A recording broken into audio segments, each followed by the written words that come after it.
عورت کوشش ضرور کرتی ہے جو اچھی، سمجھدار، سنجیدہ، متین، خاندانی تربیت کے ماحول سے گزری ہوئی خواتین ہیں کہ وہ اپنے مزاج کو، اپنی طبع کو اپنے شوہر کی رضا میں گم کر لیں، اور ایسی عورتیں ہی خوشگوار زندگی کا لطف اٹھا سکتی ہیں، اور پھر اس کے اثرات اولادوں پر مرتب ہوتے ہیں۔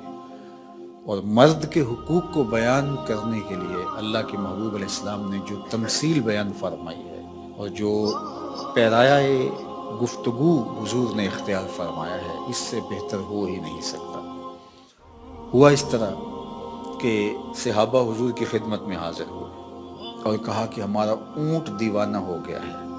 فرمایا چلو میں تمہارے ساتھ چلتا ہوں۔ صحابہ کہتے ہیں ہم ڈرے، کیونکہ اونٹ جب دیوانہ ہو جائے تو پھر اس کو سنبھالنا آسان نہیں ہوتا، وہ سخت عملہ ہوتا ہے۔ تو خیر حضور تشریف لے گئے، ہم بھی حضور کے ساتھ تھے۔